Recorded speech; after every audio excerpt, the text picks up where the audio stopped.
Assalamualaikum warahmatullahi wabarakatuh. Di sini kami dari kelompok 5A ingin menjelaskan sedikit materi kami mengenai metode dalam tasawuf, di mana saya Nur Aisyah Pulungan, moderator sekaligus penyaji pertama. Nah, di sini saya akan menjelaskan sedikit mengenai ilmu tasawuf, di mana seperti yang kita ketahui bahwa ilmu tasawuf ini merupakan upaya atau kegiatan dari seseorang untuk melatih jiwa atau dirinya ini dengan berbagai kegiatan yang dapat membebaskan dirinya ini dari kehidupan dunia dan lebih mendekatkan dirinya ini kepada Sang Pencipta, yaitu Allah Subhanahu wa Ta'ala. Di mana metode dalam tasawuf ini terbagi atas 3 tingkatan. Pertama, tasawuf akidah, yang kedua tasawuf ibadah, dan yang terakhir itu mengenai tasawuf akhlaki. Dan untuk tasawuf akidah ini, dia lebih menjelaskan atau menekankan mengenai masalah-masalah atau hal-hal yang bersifat metafisis atau gaib, seperti percaya bahwa Tuhan itu ada, Allah itu ada, percaya akan adanya hari akhir, adanya surga dan neraka, dan adanya para malaikat. Yang kedua, tasawuf ibadah, di mana dalam tasawuf ini menjelaskan tentang cara taharah, tayamum, puasa, zakat, sholat, haji, dan lain sebagainya. Dan di dalam tasawuf ini, mereka ini membagi orang-orang ke dalam 3 tingkatan. Yang pertama itu tingkatan orang-orang biasa yang disebut al-awam. Yang kedua itu tingkatan orang-orang yang istimewa atau al-khawas, dan yang terakhir itu tingkatan untuk orang-orang yang teristimewa atau luar biasa yang disebut dengan khawas al-khawas. Dan untuk yang terakhir ini mengenai tasawuf akhlaki, seperti namanya, bahwa tasawuf ini menjelaskan mengenai perilaku akhlak ataupun budi pekerti manusia, di mana dengan mempelajari ilmu ini diharapkan mereka dapat merubah dirinya menjadi lebih baik lagi dari sebelumnya. Dan hal-hal sederhana yang dipelajari dalam tasawuf akhlaki ini seperti cara bersyukur, bertaubat, bersabar, ikhlas, dan bertawakal kepada Allah Subhanahu wa Ta'ala. Mungkin sekian. Baiklah, untuk materi selanjutnya mengenai bentuk dan model dalam studi tasawuf yang akan dijelaskan oleh teman saya, Silfitri Karina. Assalamualaikum warahmatullahi wabarakatuh. Nama saya Silfitri Karina. Di sini saya akan melanjutkan penjelasan dari Aisyah Pulungan, yakni tentang bentuk dan model dalam studi tasawuf. Bentuk dan model dalam studi tasawuf ini dibagi menjadi 5. Yang pertama, model Sayyid Hussein Nas. Sayyid Hussein selama ini dikenal dengan ilmuwan muslim kenamaan di abad modern yang amat produktif dalam melahirkan berbagai karya ilmiah. Perhatiannya terhadap perkembangan terhadap studi Islam sedemikian besar, termasuk dalam bidang tasawuf. Hasil dalam bidang tasawuf ini ia sajikan di dalam bukunya yang berjudul Tasawuf Dulu. Di dalam buku tersebut disajikan hasil penelitiannya di bidang tasawuf dengan menggunakan pendekatan-pendekatan tematik, yakni pendekatan yang mencoba menyajikan tasawuf sesuai dengan tema-tema tertentu. Jadi, di sini dapat kita simpulkan bahwa model penelitian tasawuf yang diajukan oleh Hussein adalah penelitian kualitatif dengan pendekatan tematik yang berdasarkan pada studi kritis terhadap ajaran tasawuf yang pernah berkembang dalam sejarah. Yang kedua ada model Mustafa Jahri.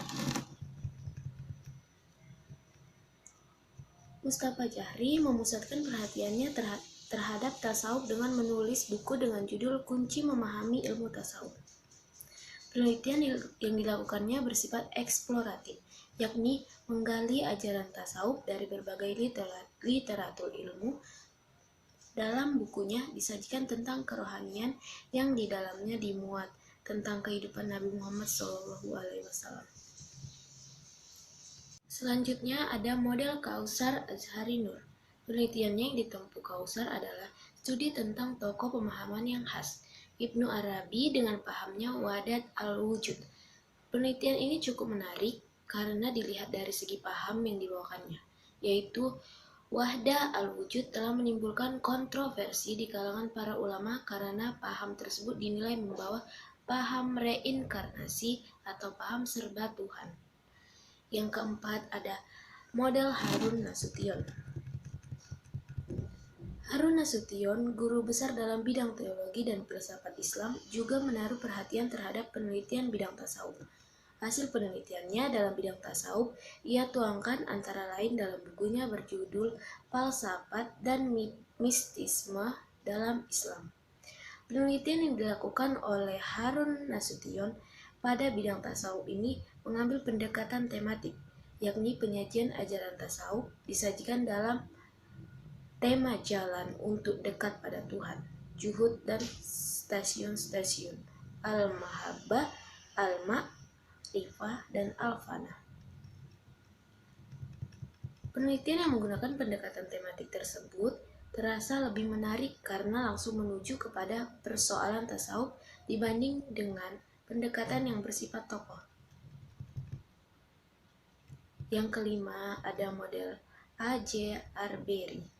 A.J. Arbery adalah seorang peneliti barat kenamaan, banyak melakukan studi keislaman termasuk penelitian dalam bidang tasawuf. Dalam bukunya berjudul Pasang Surut Aliran Tasawuf, A.J. Arbery mencoba menggunakan pendekatan kombinasi, yaitu antara pendekatan tematik dan pendekatan tokoh. Dengan pendekatan demikian, ia coba kemukakan tentang firman Tuhan, kehidupan Nabi, para jahid, para sufi, para ahli teori tasawuf, struktur tasawuf, serta runtuhnya aliran tasawuf.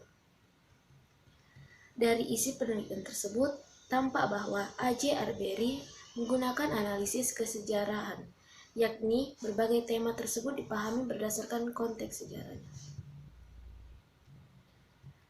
Penelitian demikian dilakukan oleh Imam Al-Ghazali dalam kitab Ihya Ulum Al-Din jilid 3. Dalam kitab tersebut antara lain dikemukakan kitab tentang keajaiban hati, kitab cara melatih dan mendidik jiwa.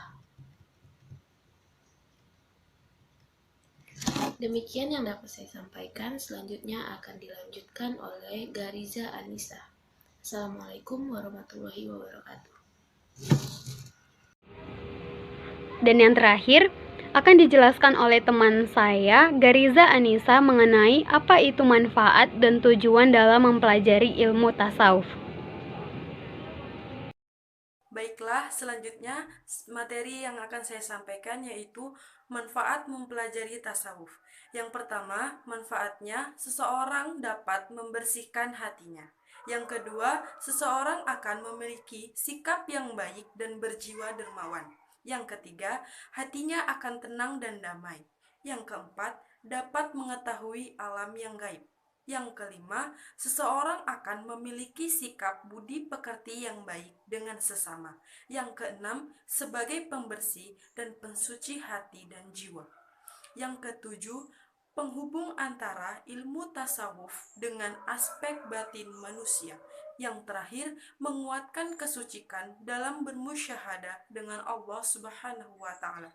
Selanjutnya, Ibnu Ajibah juga berkata, hasil mempelajari tasawuf adalah untuk melepaskan diri daripada perbuatan hawa nafsu, memelihara hati daripada sifat keji, dan berakhlak dengan akhlak yang mulia. Selanjutnya, tujuan mempelajari tasawuf. Secara garis besar, tujuan mempelajari ilmu tasawuf adalah ma'rifatullah atau mengenal Allah secara mutlak dan lebih jelas.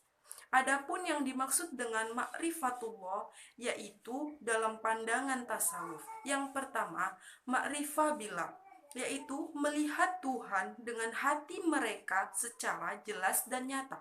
Yang kedua, ada insan kamil. Insan kamil adalah tercapainya martabat dan derajat kesempurnaan. Terima kasih, selanjutnya saya kembalikan ke moderator. Mungkin itu saja yang dapat kami sampaikan. Lebih dan kurangnya kami mohon maaf. Wassalamualaikum.